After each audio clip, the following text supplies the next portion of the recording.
안녕하십니까. 단국대학교 일본연구소 HK플러스 사업단 향기인문학센터의 특강을 맡은 조성훈입니다. 오늘 제가 말씀드린 내용은 일제하 하남 지역의 신간회 활동이 되겠습니다. 먼저 이 강의가 왜 필요할까에 대해서 말씀을 드려보려 합니다. 그러니까 지방자치단체가 성립하면서 지역에 대한 역사적 이해가 강조되고 있습니다. 이것은 지방자치단체가 역사의 정체성을 확립하고자 하는 측면에서 나온 거라고 생각을 합니다. 그래서 지자체가 성립한 이후에 각 지역에서는 자기 지역의 역사를 정리한 시사, 군사 등을 편찬을 했던 겁니다. 그러한 측면에서 이 지역사에 대한 이해는 지방자치제의 성공을 위한 하나의 필수적인 요건이라고도 할 수 있겠습니다. 그러한 바탕에서 지역과 지역 인물에 대한 구체적인 이해는 반드시 필요한 것이고, 그러한 것들이 지역의 학교 교육 및 대중교육에 활용된다면 더욱 좋겠지요. 그래서 오늘은 신간회에 대해서 얘기하려고 하는데, 신간회는 민족운동의 좌우 합작단체, 민족협동전선, 민족통일전선, 민족유일당, 민족단일당 등 여러 가지 이름으로 불립니다. 이렇게 협동이다, 통일이다, 유일이다, 단일이다, 좌우합작이다 라는 말에서 알 수 있듯이 이 신간회는 민족주의 세력과 사회주의 세력, 좀 더 구체적으로 얘기한다면 민족주의 좌파 세력과 사회주의 세력 간의 결합입니다. 이 두 세력이 결합했다는 것은 곧 우리 민족운동 세력이 분화하고 분열했다는 뜻이겠죠. 그럼 언제 민족운동 세력이 분화했을까요? 그것은 3.1운동 이후라고 생각이 됩니다. 3.1운동은 전국적으로, 거적적으로 발생을 했지만, 이 3.1운동이 이렇게 말씀드리면은 조금 미안한 얘기긴 하지만 성공하지는 못한 거죠. 만약 성공했다면은 우리가 독립이 되어야겠죠. 그런데 이 3.1운동을 이끈 세력이, 주도한 세력은 민족주의 세력이었잖아요. 그 민족주의자들 가운데에서도 돈 많은 사람들이 주도했습니다.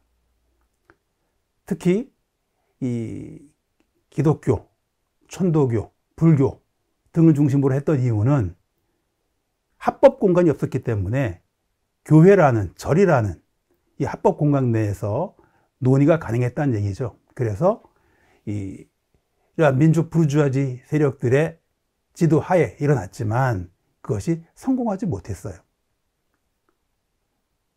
그러면 3.1운동 이후에 민족운동을 고민했던 사람들은, 독립을 고민했던 사람들은 어떤 생각을 했을까요? 그들의 지도력을 인정했을까요? 인정하지 않았을 겁니다. 그래서 새로운 민족운동의 사상이랄까, 논리랄까 하는 것들이 필요했다는 겁니다.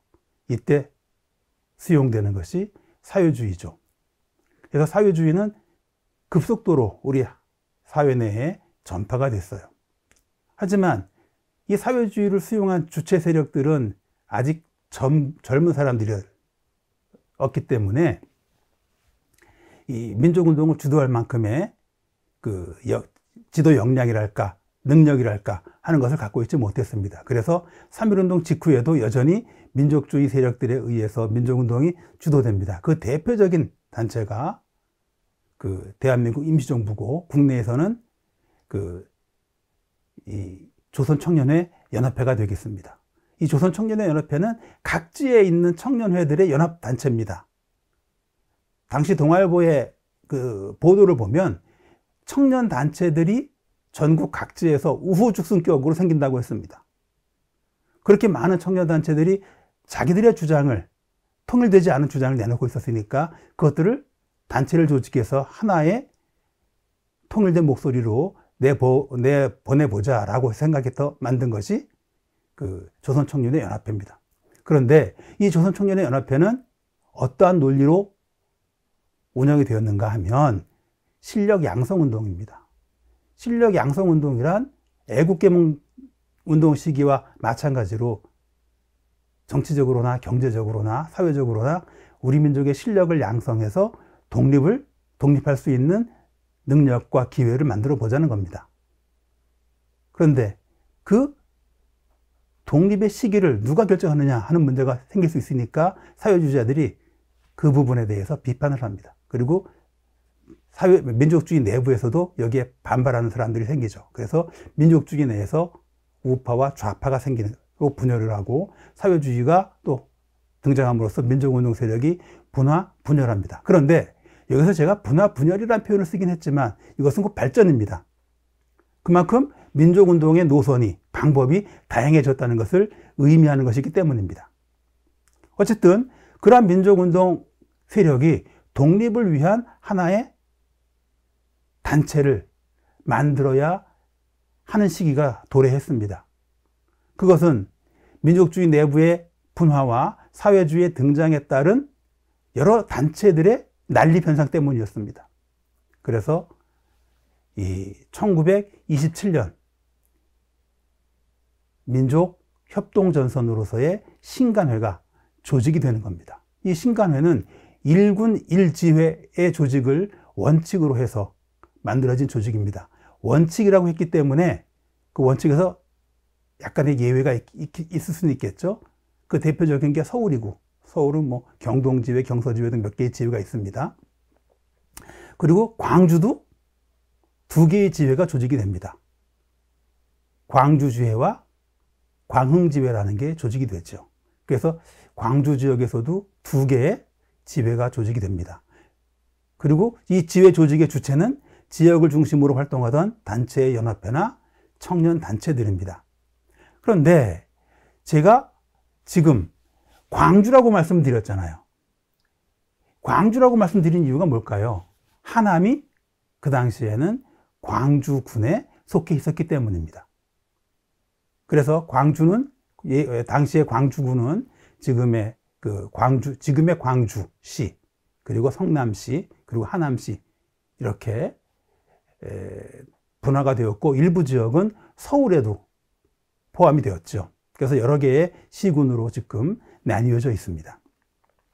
그런데 하남만으로 우리가 얘기할 수가 없으니까 저는 광주 지역 전체를 가지고 얘기를 해 보려고 합니다.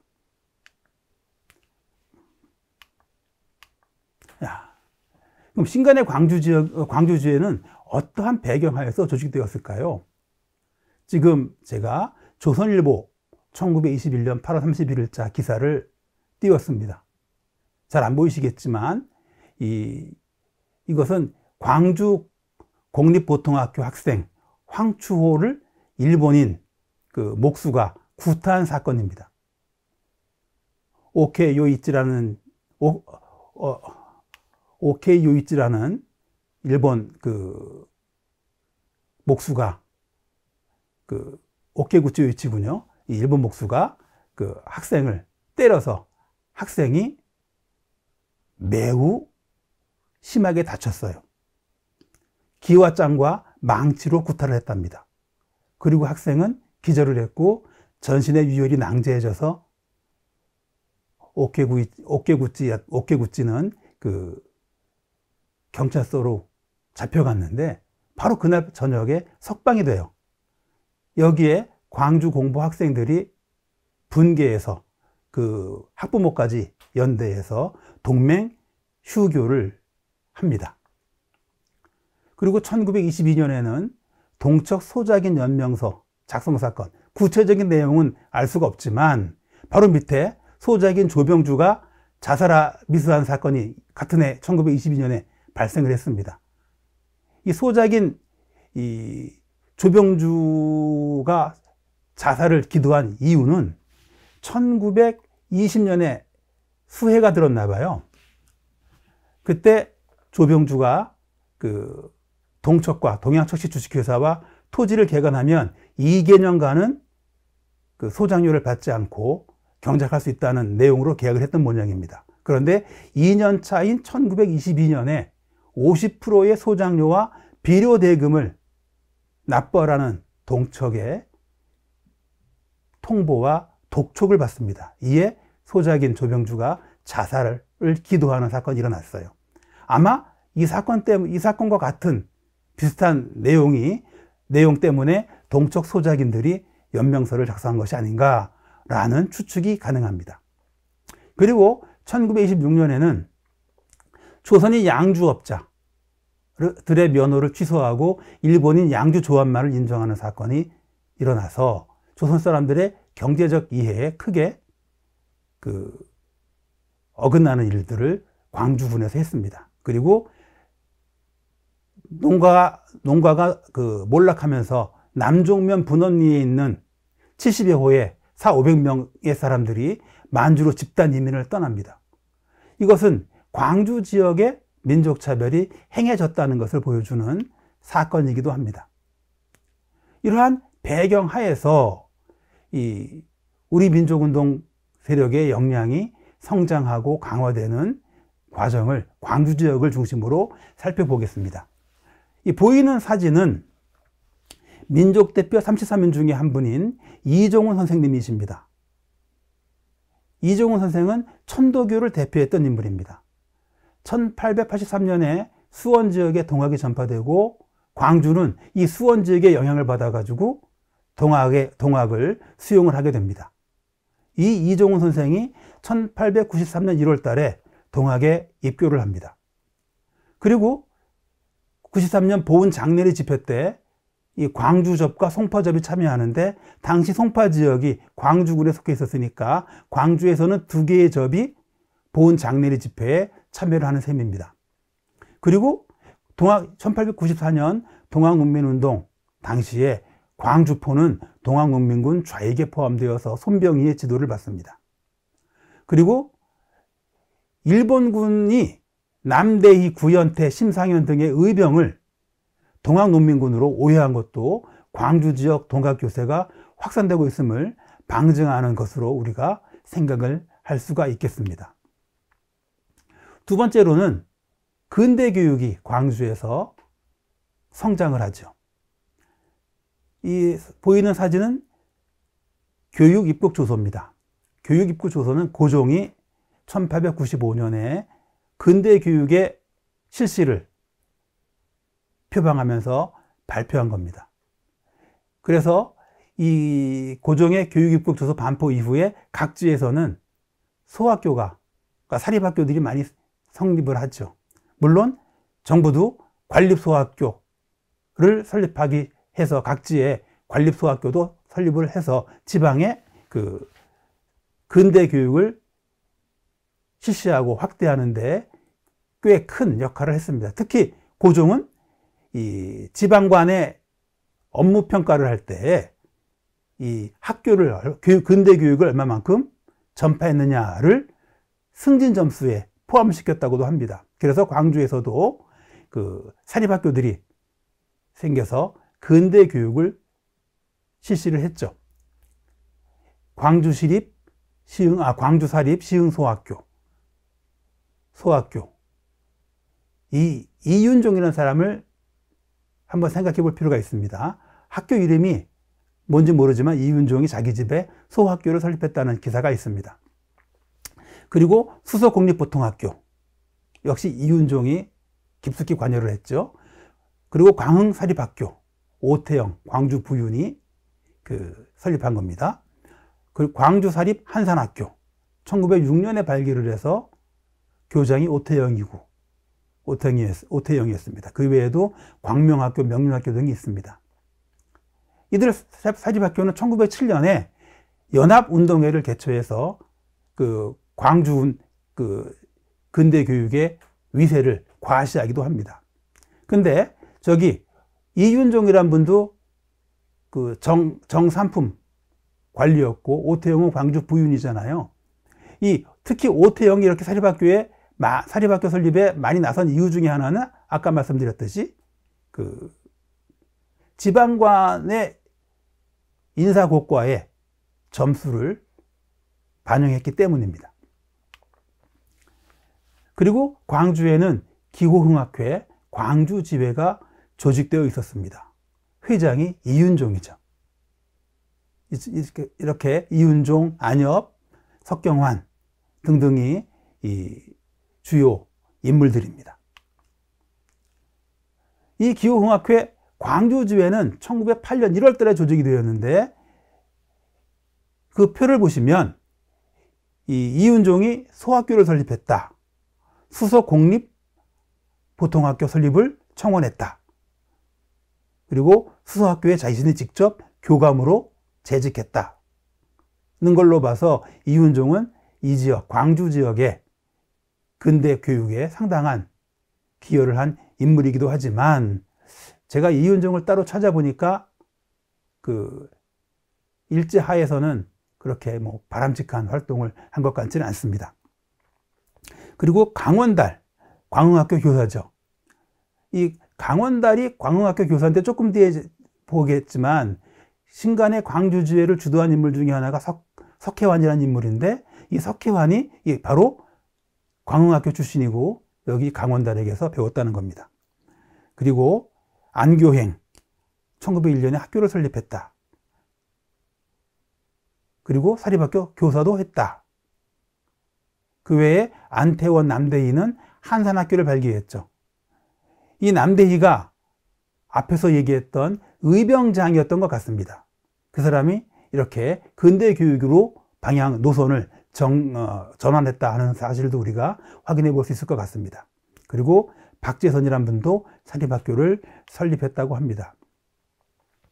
그 다음에 이 기호흥학회와 함께 또 활동했던 것이 대한자강회인데, 이 대한자강회는 광주지회는 조직된 것 같지 않습니다. 다만 이 중앙조직 차원에서 이 광주에 설립되었던 광명학교의 발전을 위해서 윤종효를 파견을 하죠. 윤종효는 나중에 대한협회의 회장이 되는 사람이기도 합니다. 이 대한제국기 하남지역 학교 설립은 지금까지 본 것처럼 아까 얘기했던 광주 부윤 오태영과 그리고 이윤종이라는 분, 그리고 기호흥학회, 광주지회, 대한자강회 등의 활동과 밀접하게 관련이 있는 것으로 생각이 됩니다. 그러면 이러한 한말의 근대 교육은 일제 시기에도 이어졌겠죠. 그래서 신명강습소, 광명강습소, 유일강습소, 광명의숙, 명덕강습소, 광선의숙, 동명강습소, 광성학교 등이 세워집니다. 그런데 이들 학교들은 하나같이 재정적으로 곤란했다는 특징이 있습니다. 그래서 광선의숙 같은 경우에는 겨울에 난로도 켜지 못했다. 광성학교는 경비 부족으로 학교 운영이 곤란했다 하는 그 기사들이 보이는 겁니다. 옆에 문홍규라는 사람이 광선의숙을 위해서 동정을 구함이라는 이 기사를 제가 붙여놨는데, 이 문홍규라는 사람은 서울의 배재학교를 졸업한 사람이에요. 그래서 자기 고향인 광주군 도청면 봉현리에 와서 교사 노릇을 했던 것 같습니다. 그리고 광주 지역에서 이 밀립대학 설립운동이 비교적 활발했던 것 같습니다. 이 밀립대학 광주지방부가 23년도 6월 6일 날 설립이 되어서 집행위원장에 이윤종이가 됐죠. 아까 이윤종이라는 이름은 여러 번 나왔습니다. 그리고 이 서봉준을 광주, 이천, 여주 등지로 파견해서 밀립대학 설립에 나서죠. 그러나 광주군에서는 이 밀립대학 설립운동을 방해합니다. 광주 군수가 다음과 같이 이 밀립대학 광주지방부에 통첩을 보냅니다. 밀립대학 기성의 사업을 방조하기 위해서 어떤 면에서 구장과 면협의원 등을 초집해서 모아서 이에 관한 부담금, 기타에 대해서 협의하는 경향이 있으나 이러한 사무에 관하여 직접 면에서 관여함은 심히 타당하지 않으므로 당국에서는 통첩이 유한 바 특히 주의함이 좋겠다라는 내용입니다. 그럼 그와 동시에 광주군 교육회를 설립해서 밀립대학 설립운동의 추진을 방해하는 모습을 이 광주군에서 보입니다. 다음으로 청년운동이 광주 지역에서도 벌어집니다. 그러나 광주 군의 청년운동은 여타 지역에 비해서 그렇게 활발했던 것 같지는 않습니다. 아까 봤던 문봉현이라는 사람이 광주 지역 청년운동에 대해서 이렇게 얘기를 했어요. 3.1운동 이후 경양 각지에 각종 단체가 우후죽순의 한창 일어날 때 우리 본군 광주군에서도 청년회니 구락분이하여 어지간히 일어났습니다. 각종 단체들은 그만 유야무야간에 없어지고 잠옷 몇 해를 잠잠. 그러니까 광주 지역에서는 3.1운동 직후에 청년회가 많이 일어났지만 바로 활동하지 못하고 잠잠해졌다는 얘기입니다. 쇠퇴했다는 얘기입니다. 그래서 이 문홍규가 광주의 자존심을 내세우는 거예요. 면적으로 보거나 인구로 보거나 적지 않은데 왜 여러분들이 단합해서 문화를 개발하지 못하고 그 기관, 즉 단체를 만들지 못하느냐, 이러한 얘기들을 하면서 그 청년 제군들한테, 청년들에게 각성을 촉구하는 겁니다. 그래서 청년의 건설에 대하여 현금과 같이 과학이 발달되고 문화가 진보된 구미 열강을 본받자라고 얘기를 하고 있는 겁니다. 그런데 이 문홍규의 이 글에는 문홍규가 추구하는 청년 단체의 모습이 그려져 있습니다. 그 모습은 실력 양성론입니다. 이것이 1922년이니까 조선청년의 연합회가 한창 그 활동을 할 때가 되겠습니다. 그래서 조선청년의 연합회의 실력 양성론을 이 문홍규는 수용을 했던 것 같습니다. 그런데 바로 23년 무렵이 되면 이 조선청년의 연합회의 실력 양성론이 이제 사회주의 세력의 비판을 받게 되죠. 그리고 조선청년 총동맹이 1924년도에 조직이 되는데, 그것은 사회주의가 청년단체의 주도권을, 청년운동의 주도권을 장악을 해 나간다는 의미가 되겠습니다. 그래서 광주 지역에서도 그러한 모습들이 보인다. 그 모습의 한복판에 서 있는 사람이 석회환이었다.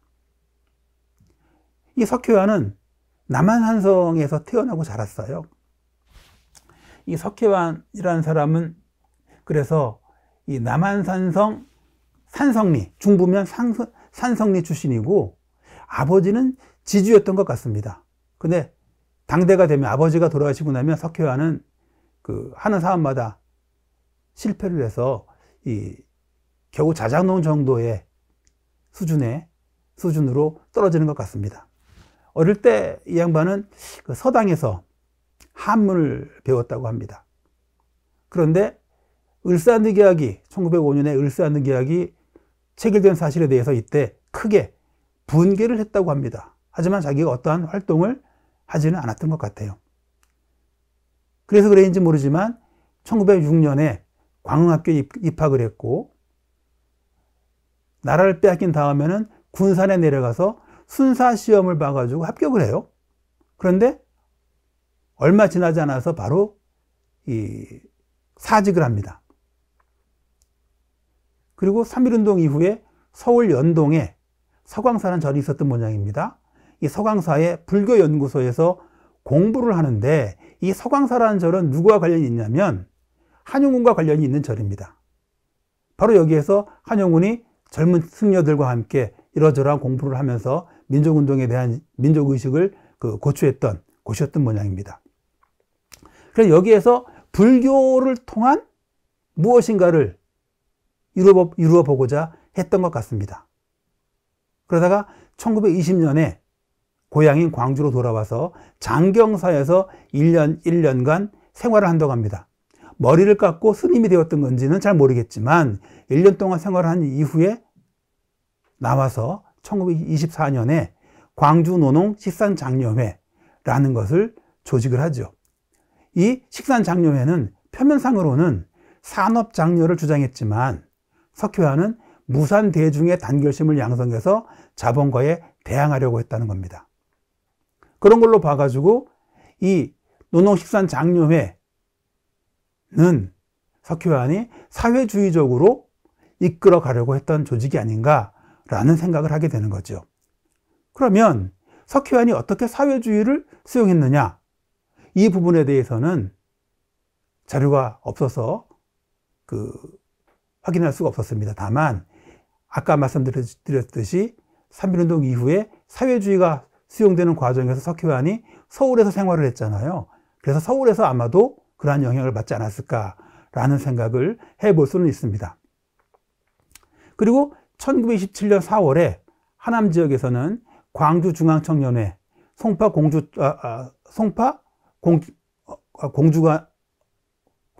중앙청년회, 죄송합니다. 공주가 아니고 중앙입니다. 광명청년회, 진흥청년회, 노동공조회 등이 활동을 했는데 27년에 노동공조회가 바로 노농식산장려회의 후신입니다. 그래서 저 노동공조회 단계가 되면 확실히 저것은 사회주의 계열의 단체가 되는 것입니다.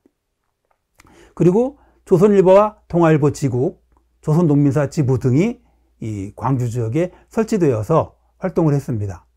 그 다음에 천도교 청년동맹, 광주동맹, 천도교 종리원, 광주소년회 등의 천도교 단체가 광주에 있었습니다.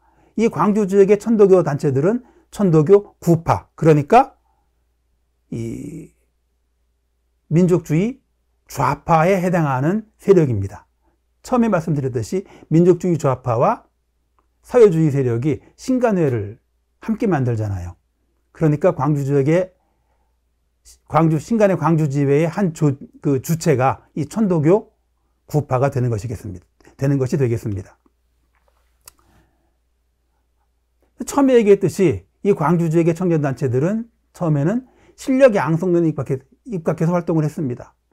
부업장려, 의무소방, 도로수리, 정구대회, 축구대회, 음악회 등의 개최, 이런 것들이 바로 실력 양성론에 입각한 청년단체들의 주요한 활동이 되겠습니다.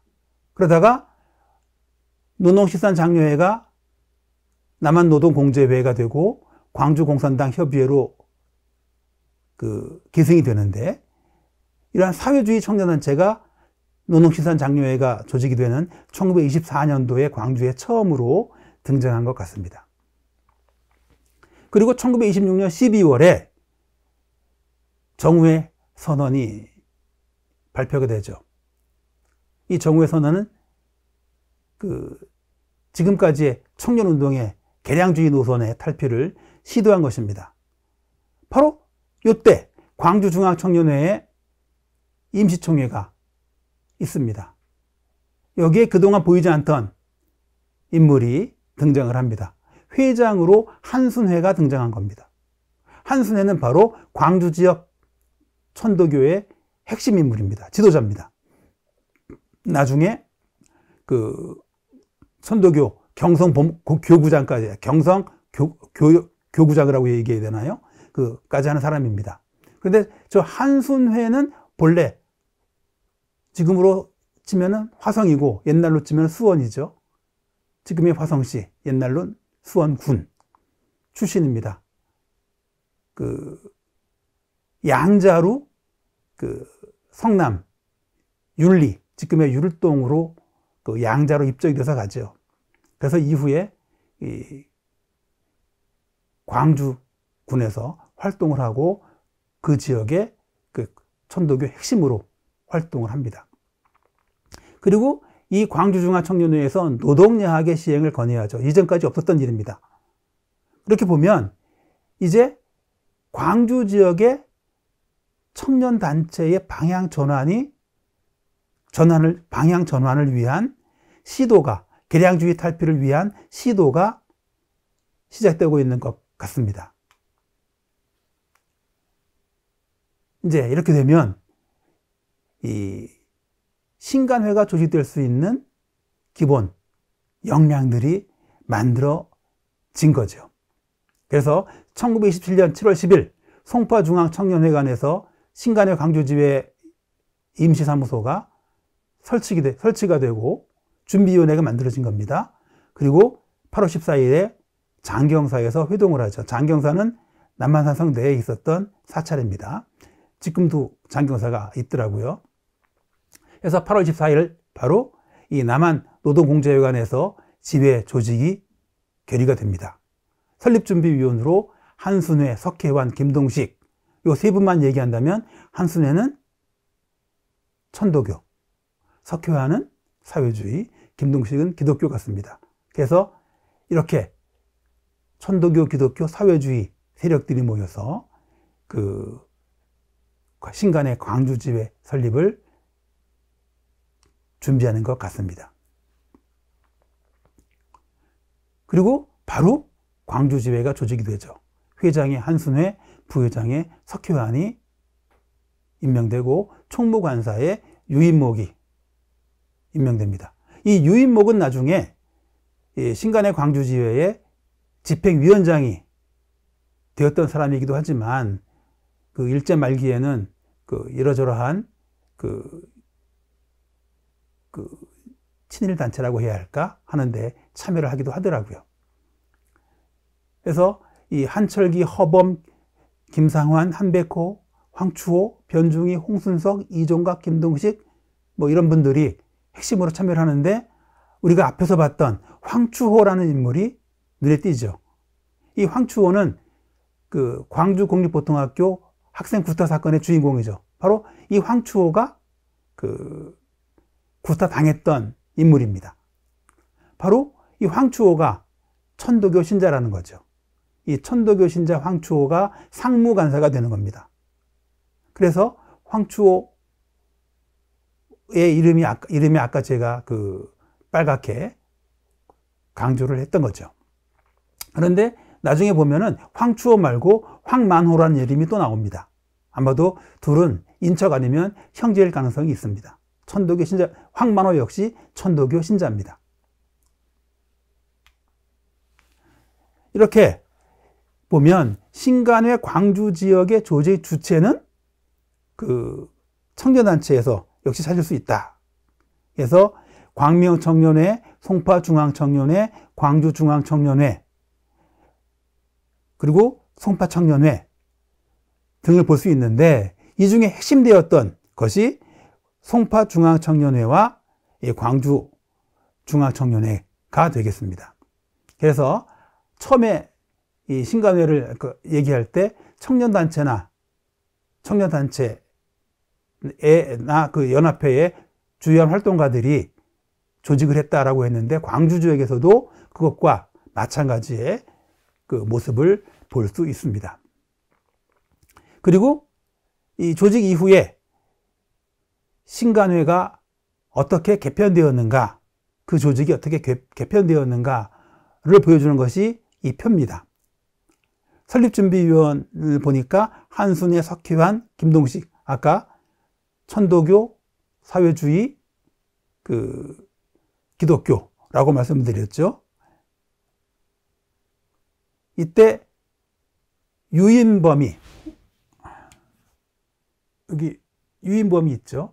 그 유인범이 그 역시 설립준비위원으로 참여를 하고 있는 모습 보입니다. 유인범은 요 당시만 하더라도 사회주의 활동가였습니다. 그리고 27년 8월 24일 창립대회에서 한순회, 석회환, 총무관사가 유인목이네요. 그리고 한철기, 이건 천도교 쪽 사람이죠. 한백호도 천도교 사람이고. 근데 천도교는 제가 이름을 확인할 수 있었지만 기독교는 김동식 이외에는 확인할 수가 없었습니다. 그것은 기독교 측 자료가 많지 않았기 때문입니다. 그리고 제1회 정기대회 때에는 회장 한순회, 부회장 석회환 이렇게 가다가 제3회 정기대회 28년 12월 20일 날 지회장이 석회환이 되고 부회장의 한순회가 됩니다. 이 얘기는 회장, 부회장의 자리가 바뀌었다는 얘기죠. 즉 사회주의가 그 전면에 나섰다는 얘기가 될 수도 있는 겁니다. 그리고 그 이듬해인 29년에 유인목이 집행위원장이 되고 그 석회환과 한순회는 검사위원 또는 검사위원장 이렇게 후손으로 물러납니다. 이 얘기는 이제 기존에 뭐라고 표현을 해야 될까요? 창립을 주도했던 세력에서 이제 그 다음 세대로 이 활동에, 신간의 광주지의 활동에 주도권이 넘어간다라는 것으로 이해가 되겠습니다. 이 신간의 광주지회 조직의 특징은 일반적으로 보면 그 집행위원장제로 변화하는 것이 1928년 초가 일반적인데, 광주에서는 29년 8월에 변경됐으니까 한 1년 반 정도의 지체가 있었죠. 이것은 다른 것도 마찬가지입니다. 광주 지역이 그 청년운동의 방향 전환이 다른 지역보다도 조금 늦었죠. 게다가 다른 지역은 보통 청년 동맹이 조직되는데, 광주에서는 청년 동맹 조직의 흔적이 보이지 않습니다. 그것은 다시 말하면 사회주의 세력의 힘이 약했다는 것으로도 이해가 되는 겁니다. 하지만 신간의 광주지회는 사회주의자들이 주도권을 장악했죠. 28년도 12월에 석회환이 지회장이 되고, 그 이듬해인 29년 8월에 그 유인목이 집행위원장이 되잖아요. 그러니까 그 무렵이 되면 그 사회주의자들이 신간의 광주지회의 지도권을 장악을 했다, 이렇게 판단할 수 있겠습니다. 사진은 그 신간의 광주지회의 지회장이었던 석회환을 제가 한번 올려놔 봤습니다. 그래서 천도교 구파에 해당하는 인물은 한순회, 한철기, 황추호, 황만호, 박태원, 한진희, 김정은 이런 분인데, 한순회와 한진희는 형제입니다. 그리고 사회주의자로서는 석회환, 유인목, 김세풍, 연재원 같은 인물들이 있는데, 바로 이 사람들이 이렇게 보시면, 제가 앞에서 봤나요? 그 광주 공산당 협의회의 조직 주체가 되는 사람들입니다. 그렇다면 신간의 광주지회에 참여했던 인물들은 어떤 활동을 했느냐? 한순회, 3.1운동에 참여를 했습니다. 천도교 광주교구장이고 천도교 청년동맹 경기도연맹 집행위원입니다. 제만동포 광주동맹에 참여를 했고, 석회환은 광흥학교 졸업했고, 광주노농산업장려회, 저기 식산회입니다. 그 집행위원장을 했고, 남한산 노동공조회 집행위원장, 광주협동조합 조합장, 광주공산당 협의회 비서, 한백봉은 3.1운동에 참여해서 독립유공자 수훈을 받았죠. 변중희, 사회주의자 같고요. 이근학, 돌마면장, 홍순석, 돌마면 의원, 구백서, 재헌국회 의원 선거위원회, 경기도위원회 위원, 이런 분들이 있습니다. 황추호가 천도교 종리사. 그렇다면 이 신간의 광주지회는 어떠한 활동을 했을까요? 크게 세 가지로 나눠 볼 수 있습니다. 회무에 관한 활동, 지역사회 현안 문제 해결을 위한 활동, 생활개선 활동, 이렇게 세 가지로 광주지회의 활동을 나눠 볼 수 있습니다. 신간의 광주지회 활동, 첫 번째, 회무에 관한 활동입니다. 기본적으로 어떤 회든 회비 및 기본금을 마련해야겠죠. 그러한 활동들을 했습니다. 재미있는 것은 다른 지역에서 많이 보이지 않는 건데, 낙생면 금곡리에서 이 신간의 광주지회가 소비조합을 조직했다는 겁니다. 하지만 어떤 활동을 했는지는 파악할 수가 없습니다. 이것을 조직했다는 사실만 확인될 뿐입니다. 그리고 회원을 모집하면 그 회원들에게 회의 지향점에 맞는 교육을 해야 되잖아요. 그런 교육 활동을 꾸준히 전개합니다. 그리고 회관을 건축하려고 합니다. 그리고 기관지 신간을 발간하는데, 이것이 어떤 내용인지 모르겠는데, 신간회 중앙에서 발간하는 잡지를 후원하는 것인지 아니면 광주지회에서 이것을 발간했다고 하는 건지는 확인할 수가 없습니다. 그리고 규약을 개정하는 활동을 했죠. 이 사진은 신간의 광주지회 창립 2주년 기념으로 찍은 사진입니다.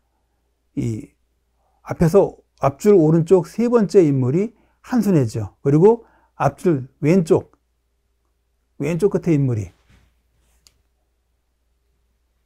이분이 한백호입니다.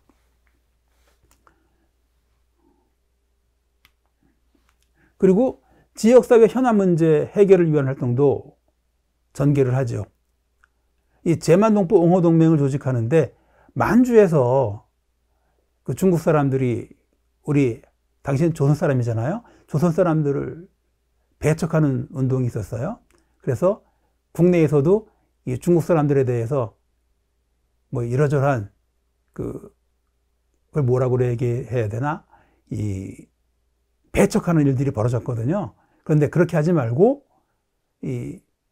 그 사람들과 공존하자, 공생하자라는 주장들이 제기되면서 만들어진 것이 제만동포 옹호동맹입니다. 그것을 광주에서 조직을 했습니다. 그리고 행정관청의 불법행위 및 잡종금의 제정에 항의를 했습니다. 이것은 아까 말씀드렸던 민족차별하고도 관련이 있는 문제인 것 같습니다. 역시 같은 차원에서 관공리의 불법행위 및 폭행에 대해서 항의를 하고 고가의 닭을 강제 배부하는 데 항의했습니다. 이 고가의 닭을 강제 배부했다는 것은 어떤 내용인지 모르겠습니다. 사실만 확인되고 있습니다. 그리고 생활 개선 활동을 전개합니다.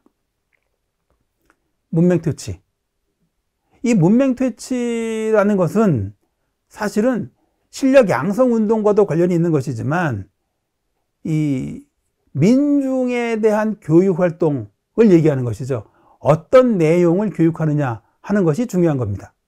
단순히 문자를 가르친다는 것이 아니라 그 교육을 통해서 자기들이 지향했던 사상이나 노선을 가르친다는 얘기도 되는 겁니다.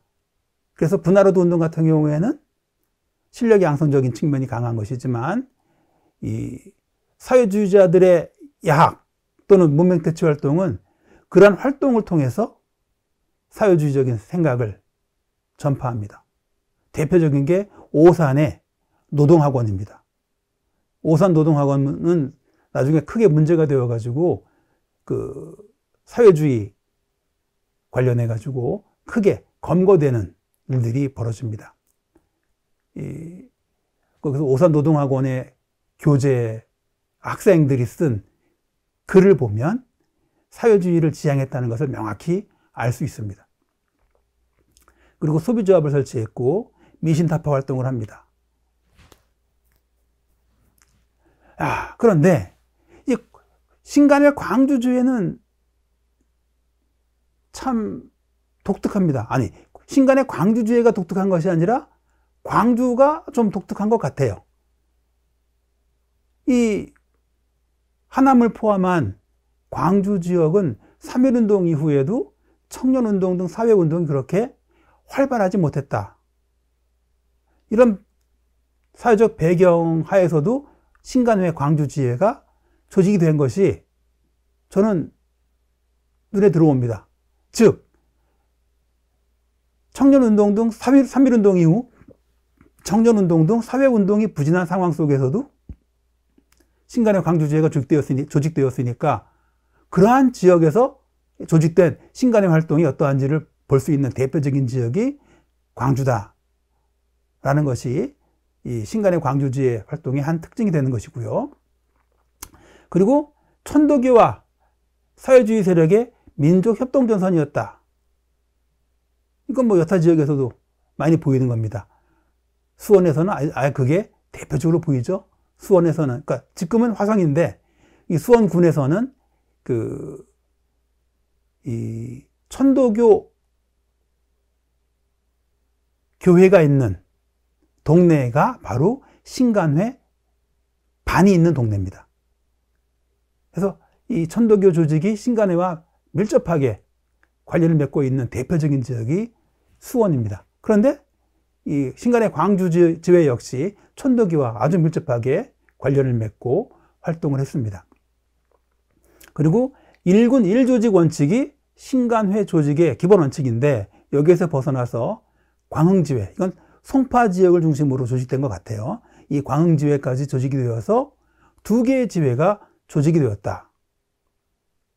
워낙 광주가 크니까 그런 것 같습니다. 고향의 경우 그러는 것 같아요. 고향군으로 얘기해야겠죠. 고향군에 신간회가 조직이 안 됐거든요. 그런데 고향군에서 신간회 조직하려고 했어요. 고향군 서부 신간회를 만들려고 했는데 이게 이제 신간회 중앙본부에서 그렇게 하지 말아라 해가지고 생활권으로 신간회를 조직하자 해서 신간회 경서지회가 조직이 되죠. 이 경서지회에는 고향, 서하고 붙어 있는 은평 쪽으로 붙어 있는 그 고향하고 은평, 그 마포 일대를 합해서 경서지역을 조직했더라고요. 그런 거 보면 이 당시에 이 1군 1조직 원칙도 나름대로 유연하게 생활권으로 조직을 할 수도 있게끔 한 게 아닌가라는 생각도 해볼 수 있습니다. 그리고 보통 신간회가 1931년도에 해소하거든요. 해체가 아니고 해소입니다. 스스로 없애버리는 겁니다. 이 해소 이후에 보통 다른 지역에서는 혁명적 농민조합이 조직이 되는 것이 일반적입니다. 그래서 해소 이후에 그 지역의 민족운동의 주도 조직으로 혁명적 농민조합이 조직되는 것이 일반적인데 여기에는 광주에서는 그냥 해소되고 말았어요. 그리고 1935년에 광주공산당 협의회가 조직이 됩니다. 이게 아주 이해가 안 가는 부분입니다. 31년에 해소가 되고 광주공산당 협의회는 35년에 만들어지는 것인데 약 3, 4년 정도의 공백이 있잖아요.